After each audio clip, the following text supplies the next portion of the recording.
podcast. Uh, Today is going to be a short podcast, and today is 26th of May 2014. It's Monday, and today I have with me Mithun Datta, the co-founder of Indian Libertarians, and the topic today is ignorance of politics and economics in India. So, hi Mithun, I think we can, Hi, Srinivas. yeah. So let's just discuss a little bit about ignorance of political reality as well as economic reality in India. I mean, obviously, we're not saying that Indians are completely unaware about what's happening in the country, but I think the impression people have or the ideas people have in general seem to be quite wrong. So, for example, I guess Mithun, we can discuss the idea that government and government policy can somehow control prices of goods and services. What do you think? I mean, is that a possibility that government can control prices of goods and services in the country? No, it can. I mean, in a way, it can control prices. I don't call it prices. To begin with, what you're talking about, the economic knowledge between with the classes. I mean, with the masses. That is a global phenomenon. Okay, I mean, people all over the globe are not aware of basic economics, and the economics that they learn in their schools and colleges is not really economics as per the Austrian point of view. And even if we consider the theoretical economic science, it's not economics, right? What economics is, economics deals with the reasoning, right? We talk about laws, we talk about goods, we talk about scarcity, we take all those things in account and we make an economic decision. The political decision is entirely different. The political decision is, there is a belief that the government is an agency, which is a very powerful agency, and it can, somehow do welfare, social, keep social order, social welfare, justice, give protection. It can somehow create prosperity in the society. What basically people look up to the government as a provider of goods and services, or when they're helpless or they don't they have certain issues, they can go to the government and the government is going to figure out some way to help these people. These are not reasons. These are not based on facts. These are not thoughts. These ideas do not have any scientific background. Basically, these are driven by emotions and sentiments of people. Price controls, what prices are basically, it's the marginal utility, right? I mean, people value goods and people are willing to exchange certain goods that they have in return for certain goods that they want. Okay, so they are going to give away goods that they don't value against goods that they value. Mostly prices are expressed in terms of money. I'm not going to get into the details of what money is, but that is what prices are: the supply, demand, and the value that we give to the good, the utility that it serves to a particular person on that particular point of time. That is how the prices are reached. Now, what the government does is it tries to set a particular limit, a rate of exchange, right? Nobody is supposed to do a transaction more than or less than this particular rate. So that does not create any kind, that actually does not benefit anyone. What happens is the production, the people who produce these goods have no idea like how much to produce, and how much resources are available in this society. uh, for example, let's say a price of a particular goods goes up. We know that there is a higher demand for this particular good, and we should produce more goods of to suffice this demand. So we will make our resources allocation in that way. If the prices go down, we understand that this good is, the demand is going down, so we have to reduce the production of this particular good. So that is how it works. The government price fixing, people think that they get goods in a lower quantity, in a lower price, is somehow going to, sort their issues. Actually, that doesn't happen. The production cycle goes for a toss. People do not, goods are scarce. They do not know what resources needs to be allocated for which reason, for which utility, for which want of the individuals that we want to serve as and if you consider the economy, the society, there is one good which can service multiple utilities or multiple desires of an individual. So I mean, it all goes for a toss if the prices are fixed by the government.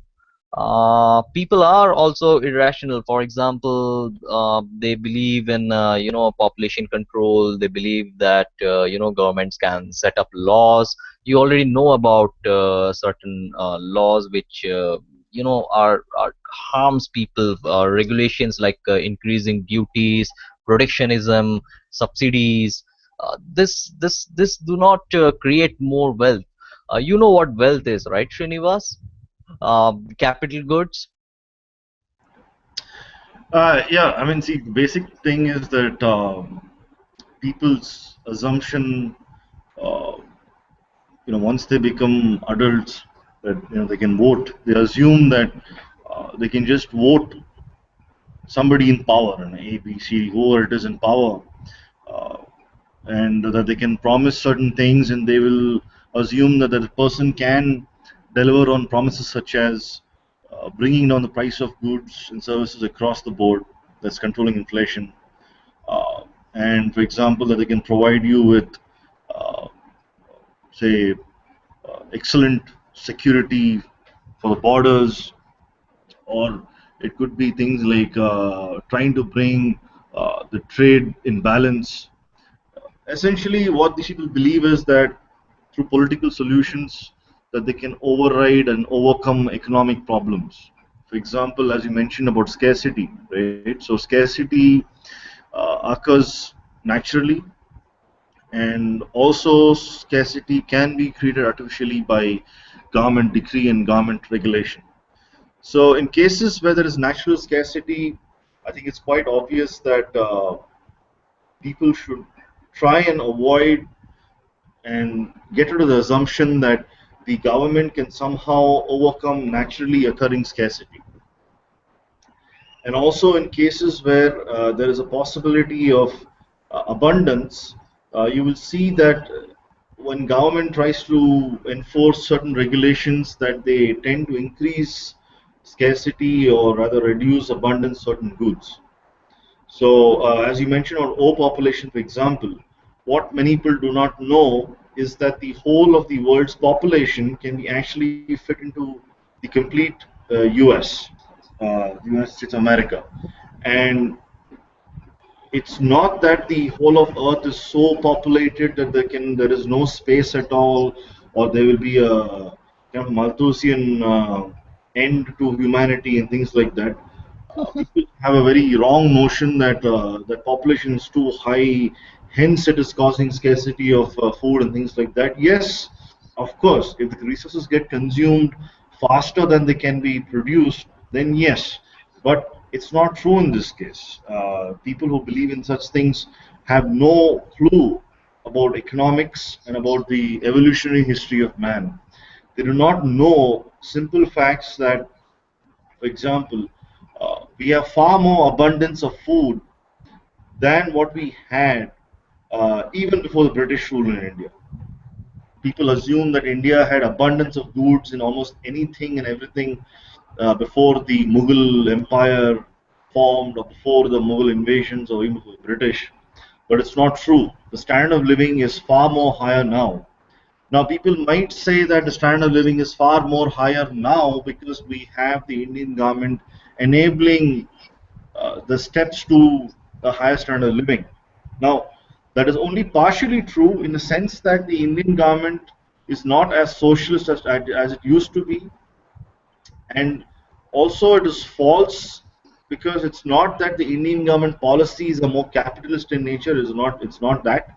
It just so happens that Indians, because of being exposed to outside trade, being exposed to outside knowledge, being exposed to outside people outside the boundaries of India, people who have interacted with people outside of India, all that matters a lot. The knowledge, the information, the goods and services, free movement of labor, and such. So people should not assume that it is government which is driving the economy, that it is government which allows society to be prosperous. It is not true. In fact, it's exactly the opposite. So we may ask the question as to why this ignorance. Well, the ignorance, as you mentioned, I guess one of the things is because of the system of education we have and the media system that we have. So the education system in India is heavily socialist. Uh, Even though the right wingers in India can claim that it is anti-Indian and anti-Hindu and whatnot, but the simple fact is that almost no Indian person understands what the system of education should be in India. Almost nobody has a clue. In fact, the simple answer to it is there should be no state control or there should be no government control of education in control of education in India whatsoever. And since we've had the socialist system of education in India for the last 65 years, without a doubt, you can find almost every Indian who's been through the system, even at least till the high school level, will invariably want to vote for more government under the assumption that government can fix even the most gravest of economic problems. So we know that that is not true. I think it is time that Indians learn the truth about government, the nature of government, and the nature of economics.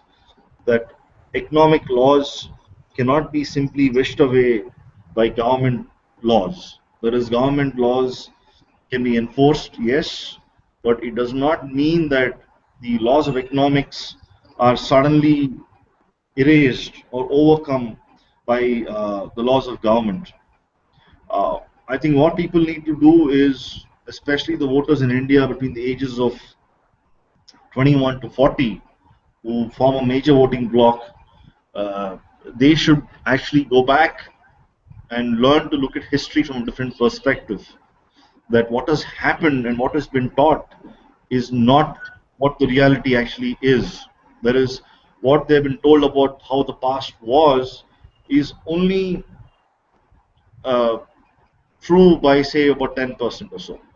It's a rough number, it's just a rough estimate, but most of what has been taught to Indians about their own history and about world history is mostly incorrect.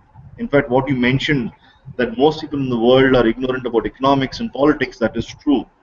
In fact, it is more true in a country like the US, where the propaganda system works extremely well through the education, and almost any student coming out of the US education system, especially from the schools, public school system, has almost no clue as to what's happening in America or in the world.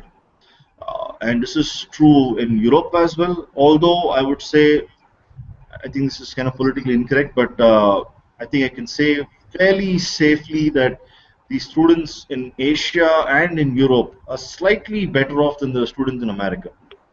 I think they're slightly more aware of things more in the world as to what's happening.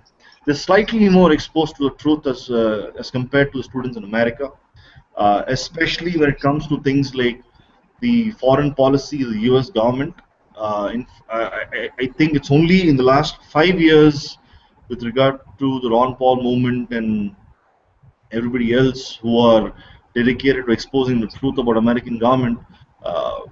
Only people who followed Ron Paul and his fellow members and peers, I think they have gotten no truth about the nature of American government. But still, most of the Americans do not know what the government is like. They do not know what happens abroad. They do not understand the nature of their own economy. So I think it's unfair to blame only Indians or only Japanese or Germans or Americans or the English. I think, as you said rightly, I think it's kind of kind of an epidemic. The ignorance of economics is an epidemic worldwide. But I think we are more concerned about what happens in India since we are based in India. So, uh, I think it's quite appropriate to say that yes, we would love to see that Indians uh, get a fresh perspective uh, on what's really happening. See, basically, I'm sorry to interrupt you. Basically, the idea the people have is that they can use force to, control other people. It's basically the control of other people resources, which they can organize and arrange in a certain fashion, by which they can, be prosperous. This kind of thinking does not actually address what prosperity is. Prosperity is basically having more goods, right? Both capital goods and consumer goods in abundance, and also having savings, which you will need in times of crisis, in times of, in future where you have an underproduction or any unseen, unforeseen natural disaster or a production failure, or anything which goes wrong in the future. You have a cushion for to see you through that period. uh, just a second.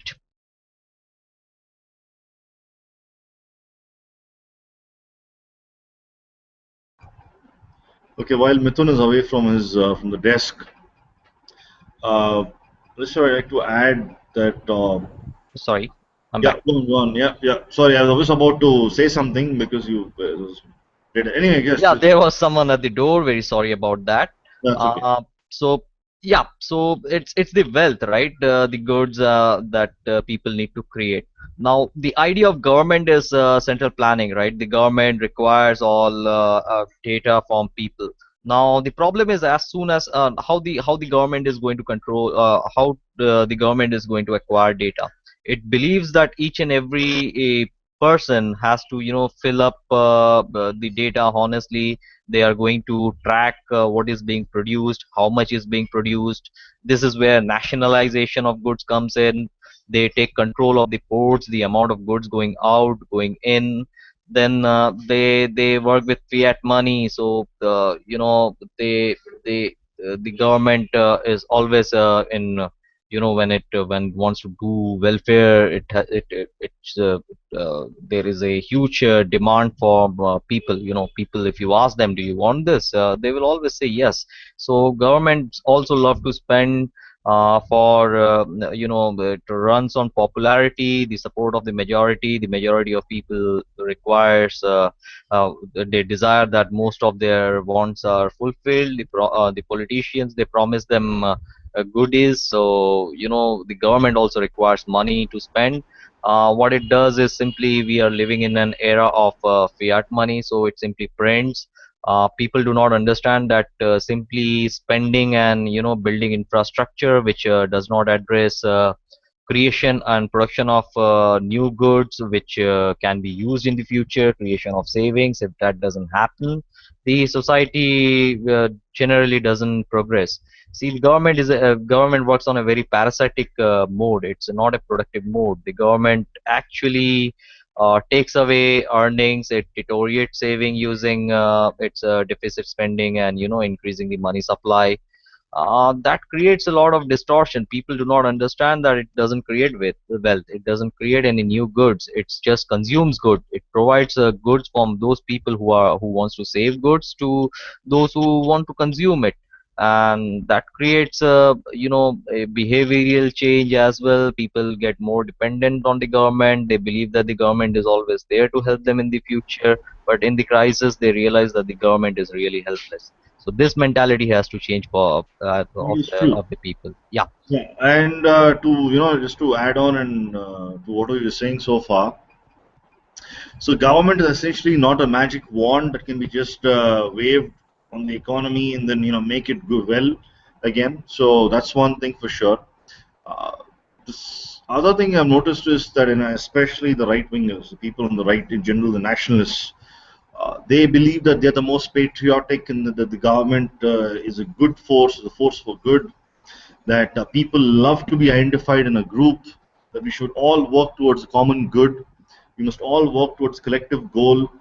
Uh, Although if you accuse them of saying sounds similar to communism, they would say no, no, no. Communism is godless and atheistic and materialistic, whereas we nationalists are for culture, for heritage, for religion, and all the great good stuff and all the great things, and we want to do what our ancestors did, and all those nice things, nice things what they claim they support, right? So uh, the funny thing about nationalists is that they are as collectivist as communists. So I don't care, how many times they wave the flag, or how high the flagpole is, or how big of the flag is, and how many times celebrate national holidays and whatnot. The simple fact is this: we have to live in the real world. Fine, you want to wave a flag and you want to hoist a flag, that's fine. But the assumption that somehow there is a common good, there's a greater good, there's a collective good, and that everybody must be forced into it because it is so good. So the collective good and the common good is so good for everybody that you must be forced for your own good. That mentality is the key foundation of the nationalist thinking. Because I'm seeing this quite a bit now. I mean, mostly online though. Uh, that even, for example, the idea of freedom nationalists have in the country. I mean, this is everywhere, but I would talk more specifically about India. So they say freedom has its limits. That freedom is only good so far as it helps the country. Only if it helps the country, it's good. If you're offending the country, if you're offending the sentiments of the people, then freedom is bad.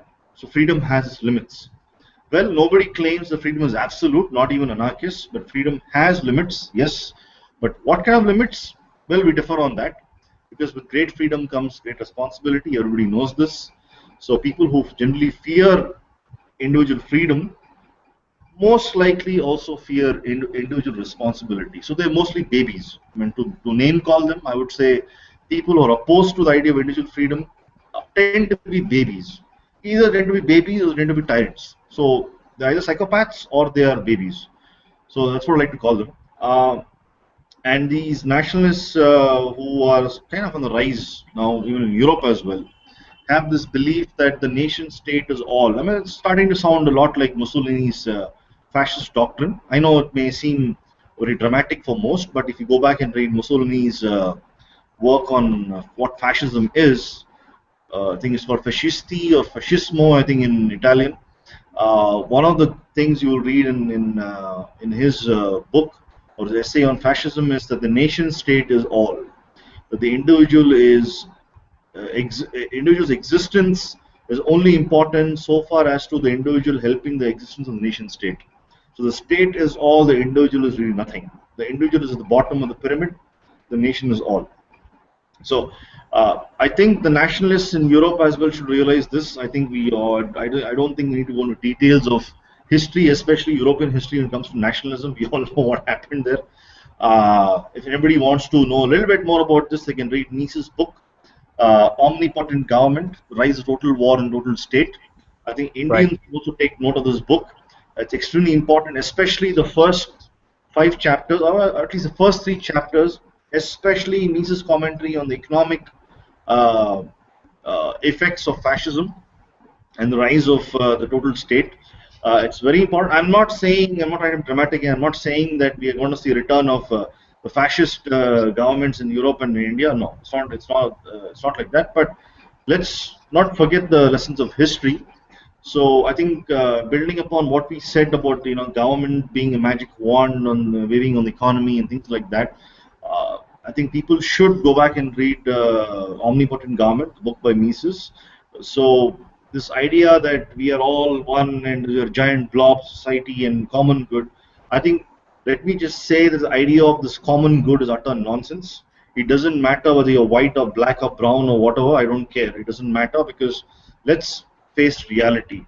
I mean, yes, it's true. There are tribes, there are collective groups. We are not denying this fact. I'm not saying that you must stop being who you are in terms of ethnic identity. Obviously, you can't do that. If you're a person from Africa, if you're a Kenyan, you cannot stop being Kenyan suddenly overnight. It's not possible. But the fact is this: you cannot say that we will look at pieces of land as one giant blob of a white country, black country, brown country, and giving it labels and saying that every citizen in those countries must work towards some common good. I think that is very dangerous. I think let's not go back to that kind of barbaric civilization. If we have to take civilization forward, we must realize that yes, every society has a past, every society has a history, it has something to be proud of, it has heritage, it has great people who built upon the civilization, there's no doubt about it. There are great achievements in almost every culture. Yes, there are more achievements in some civilizations than other civilizations. There is no doubt. But then again, it does not mean that we must try and coerce civilizations with fewer achievements. I think what people should realize is this, that each and every human being is unique. Each and every human being has their own set of values, value scales. Each person has their own desires. Each person has a set of means. They try to achieve the desires with a set of means. So the key to a prosperous society is, first thing is peaceful cooperation. So everybody must realize that there is no point in trying to be violent, whether personal at a personal level or trying to be violent by using government. I think people should realize that peaceful cooperation is what makes the market successful, makes capitalism successful, and the idea that people must work towards a common good. I think common good can be said to be the idea of a free society. I think that's what I can say.